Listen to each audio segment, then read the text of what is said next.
Hello friends, আমি জয়া ব্রহ্মিকাস কিচেনে আপনাদের স্বাগত।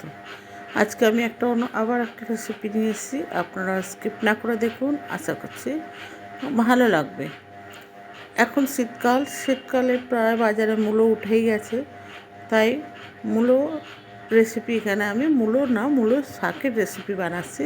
আপনারা দেখুন, মূলো শাকটা আমি এইভাবে প্রথমে কেটে নিলাম। এবার আমি দুটো আলু নিয়েছি, আলুগুলোকে ভালোভাবে খোসা ছাড়িয়ে নিচ্ছি।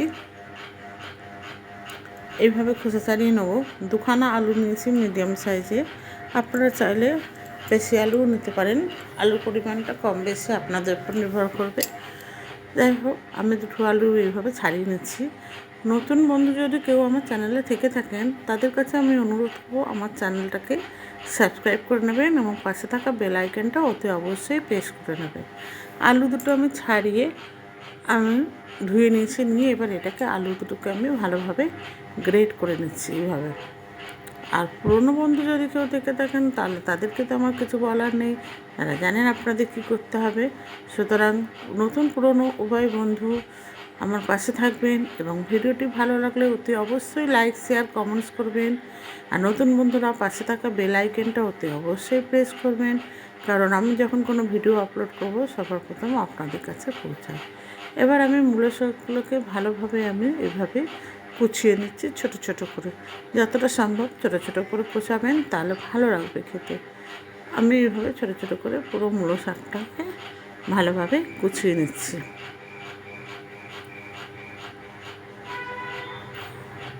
এটা বিকেলে চায়ের সাথে ভীষণ ভীষণ ভালো লাগবে খেতে।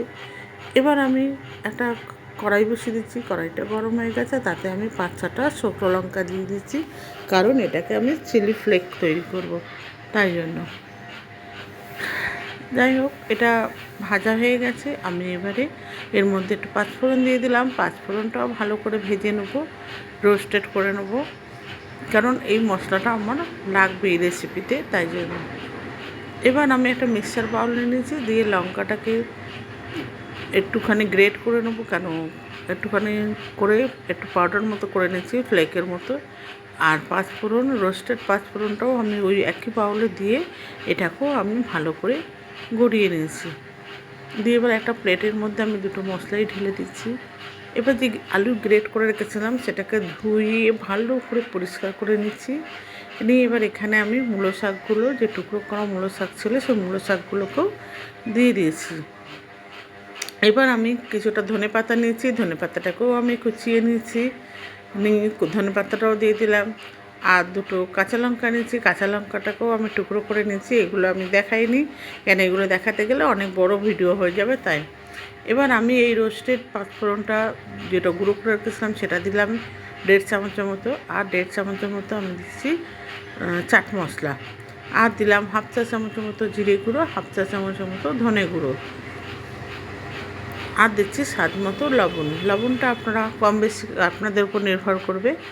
এটা আর দিলাম একটুখানি চিলি ফ্লেক দিয়ে। এবার এটাকে আর দিচ্ছি আমি 1.5 চা চামচের মতো কর্নফ্লাওয়ার আর 1 চা চামচের মতো বেসন দিয়ে ভালো করে আমি এটাকে মেখে নেব। এটাকে না মেখে নিলে এটা বাইন্ডিং করা যাবে না, তাই জন্য এটাকে ভালো করে আমি মেখে নিচ্ছি। প্লিজ ভিডিওটা কেউ স্কিপ করে দেখবেন না, স্কিপ করে দেখলে কিচ্ছু বুঝতে পারবেন না।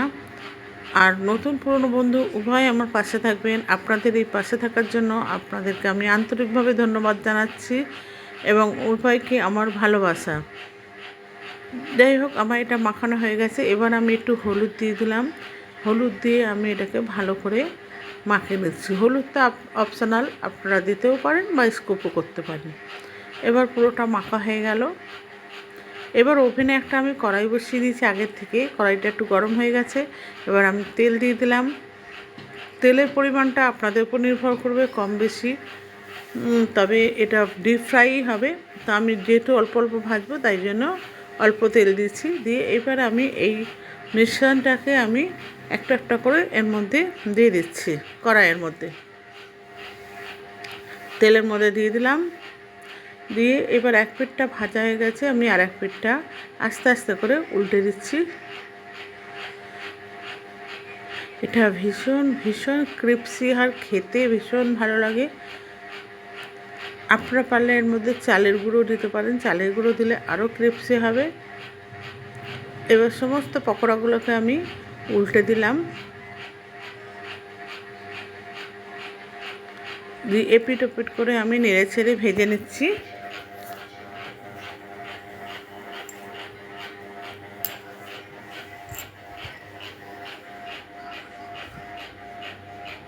পুরো নেড়ে চেড়ে অনেকক্ষণ ভালো করে ভাজছি, কারণ দুটোই কাঁচা, সেই জন্য মূলো শাকটাও কাঁচা এবং আলুটাও কাঁচা ছিল। তাই এবার আমার এটা ভাজা হয়ে গেছে, আমি সার্ভ করার জন্য একটা প্লেটে তুলে নিচ্ছি। সমস্ত পকোড়াগুলোকে আমি তুলে নিলাম। ওই একই তেলের মধ্যে আমি বাকি পকোড়াগুলোকেও দিয়ে দিচ্ছি।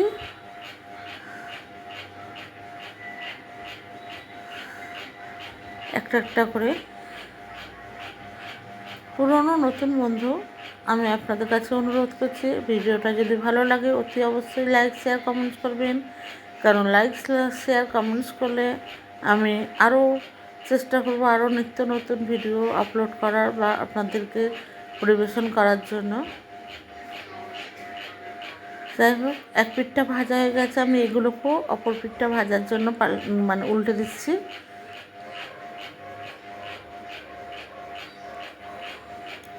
এভাবে উল্টে পাল্টে আমি সবকটা পকোড়া ভেজে নিচ্ছি। এটা বিকালে চায়ের সাথে স্ন্যাক্স হিসাবে ভীষণ ভীষণ ভালো লাগে খেতে। আমি যেহেতু এটা নিরামিষ করছি, তাই জন্য আমি পেঁয়াজ রসুন আদা ইউজ করিনি। আপনার গ্রেট করা রসুন আর আদা দিতে পারেন, আর টুকরো করা পেঁয়াজও দিতে পারেন। আমার পকোড়াটা পুরো তৈরি হয়ে গেছে পরিবেশনের জন্য। দেখুন কত সুন্দর লাগছে দেখতে, আর এতটাই ক্রিপসি হয়েছে। দেখুন, আমি একটা ভেঙে দেখাচ্ছি। দেখুন, এই দেখুন কত সুন্দর ক্রিপসি হয়েছে।